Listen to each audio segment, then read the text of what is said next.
A number of major news stories have come out in just the past couple of hours that completely expose Donald Trump, his administration, and his incompetence. And I think it's safe to say that Trump is in full blown panic mode over these stories, and you can really see it in his social media postings. Now, look, there are some explosive details in these articles that have never been seen by the public before, so I really don't have any time to waste. There's so much to get through in this video, so let's just start here. And of course, if you enjoy this video, if you appreciate the pushback against MAGA, make sure to subscribe to the channel, drop a like on the video, comment, let me know what you think about these stories. And without further ado, let's dive in. CNN and The Independent reported today that Donald Trump's nominee to lead the Bureau of Labor Statistics has been accused of trolling top Democrats with an offensive Twitter account. Now, I think this headline kind of waters down the remarks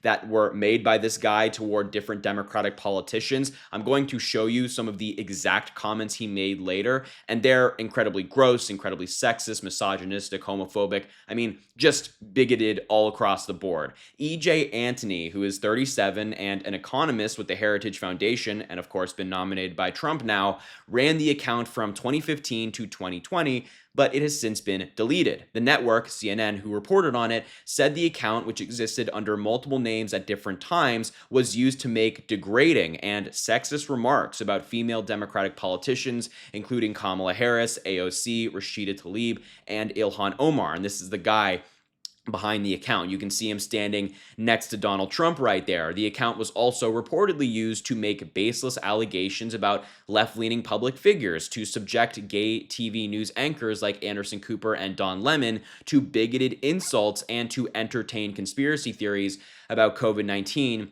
and the 2020 presidential election. And he also targeted people like John McCain, Christine Blasey Ford, and more. All of this kind of seems like a prerequisite to get into the Trump administration. Like, if you haven't made bigoted comments online, you're probably not going to get hired. But if you run an account like this, they'll love it. They'll eat it up. Now, I want to show you some of the exact insults made by this guy and kind of explain why I think that headline watered it down a little bit. And this is Andrew Kaczynski, the original reporter of this story. But here's just some specifics, and I'm not going to read all of it because it's just so grotesque. But for example, he tweeted, "You can't run a race on your knees," in response to a doctored campaign poster that depicted a sexually explicit image of Kamala Harris. That's the kind of guy that Donald Trump hires. This is the kind of company that he keeps in his administration. And it's very telling about how he's running this operation, how he's running the country, when you have people who are not only unqualified, but also just fundamentally bad people in these really important roles. I mean, that's incredibly concerning to me as an American. Whether you're a Democrat, Republican, I don't think anybody believes that we should have people like this running these major agencies. And that's just one of the stories that has come out about Trump's admin today. And, you know, this guy's been nominated. He has to get approved by the Senate. Will it change anything? You'd hope. You'd hope that Republican senators would grow a spine, but I'm not holding my breath. Now, I want to transition to another story that came out about the Trump administration. And man, oh man, is it the economy? Is it the jobs report? It was devastating for the United States today. And I'm not saying devastating for Trump, devastating for all of us, because Trump's incompetence is going to hurt every single American. We learned that there were only 22,000 jobs added in the month of August, less than the expectation of 75,000. There were also major revisions for other months, including June, which was revised down by 27,000, leading to negative 13,000 jobs. This is the first time you've had negative jobs since 2020, the COVID pandemic. And I have this video from Fox announcing this, and you can just see the sadness on their face. If there's any joy in this jobs report, it is seeing the Fox News people who are so loyal to Donald Trump announcing that it just wasn't great. Take a look. Go through them, Lauren. Yep, I sure do. 22,000 jobs added in the month of August. That was much less than the expectation of 75,000, guys. The July number was revised. I will get to revisions in a moment. Unemployment rate coming in as expected, 4.3%. So that would be higher than July's 4.2%. Again, 22,000 jobs added in August. Let me get you the revisions because this is what everybody is focused on. For June and July together, combined 21,000 jobs lower than previously reported.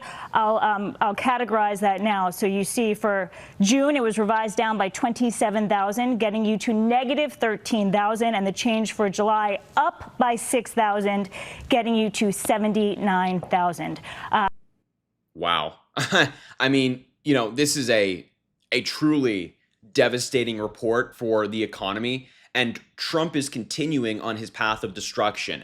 The tariffs, the cutting taxes for the wealthy, raising them for the middle class. I mean, this is a recipe for disaster, a recipe for failure, and Donald Trump is continuing. And you're seeing all these different businesses, big, small, medium, saying, hey, these tariffs are hurting us. They are making things more expensive. We're having to pass it down to the consumer. And if they're eating even a little bit of it, it's making it very difficult for them to stay open, for them to operate. And the Governor Newsom press office account included some specifics of this job report, and of course, over the last 3 months. In manufacturing, the United States has lost 31,000 jobs. Mining, 13,000. Construction, 10,000. Unemployment is up. The June jobs report revised to negative. This may be Trump's golden era, but it's not America's. I mean, these numbers are stunning. Manufacturing, especially, negative 31,000 jobs. Donald Trump's whole argument is that the tariffs would bring manufacturing back, and it's doing the opposite. It's sending jobs abroad. And MAGA stands by him no matter what. Now, these two stories happening in the last couple of hours would be enough to really cause the Trump administration to have a bad day. But it got even worse when the New York Times dropped this explosive expose on Trump 1.0, his first administration, where he and his team covered up a failed Navy SEAL mission in North Korea. Yes, seriously, what I said is true, and this article is stunning. It's a long article, so we're just going to read a bit of it. I would highly recommend, if you have a subscription to the New York Times, giving the whole thing a read. But let's dive in here. How a top secret SEAL Team 6 mission into North Korea fell apart. A group of Navy SEALs emerged from the ink-black ocean on a winter night in early 2019 and crept to a rocky shore in North Korea. They were on a top-secret mission so complex and so consequential that everything had to go exactly right. The objective was to plant an electronic device that would let the United States intercept the communications of Kim Jong-un. The mission had the potential to provide the United States with a stream of valuable intelligence. Of course, that would be incredibly valuable, but it meant putting American commandos on North Korean soil, a move that, if detected, could not only sink negotiations, but lead to a broader crisis. It was so risky that it required the president's direct approval. For the operation,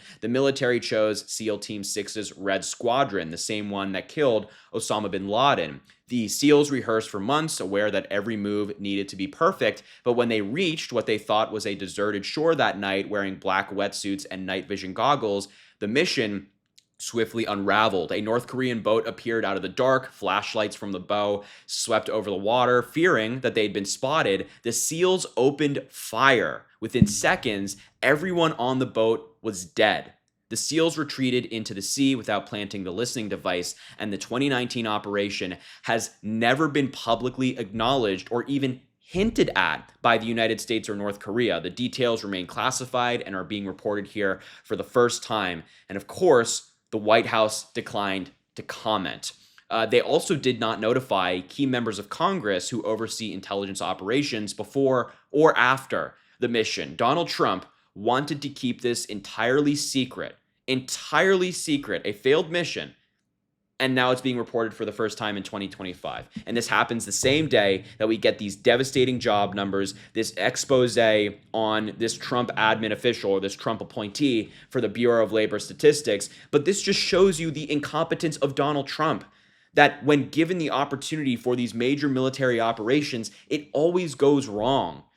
In the economy, it always goes wrong with these people he's appointing to these major government agencies, he always picks people who are loyal to him, not people who are competent, not people who can actually do the job. That's Donald Trump's entire thing. And as I said at the very beginning of the video, I think it's pretty clear that Trump is in full-blown panic mode over these articles, and you can really see it in his social media posting because he actually decided to talk about Epstein today. The numbers for the jobs report was so bad that Trump changed the topic to Epstein, saying the confused and badly failing Democrat Party did nothing about Epstein while he was alive except befriend him, socialize with him, travel to his island, and take his money. Sounds like Donald Trump is talking about himself. They knew everything there was to know about Epstein, but now, years after his death, they, out of nowhere, are seeming to show such love and heartfelt concern for his victims. Democrats have always cared about his victims. Donald Trump does not. Where were they during his very public trials and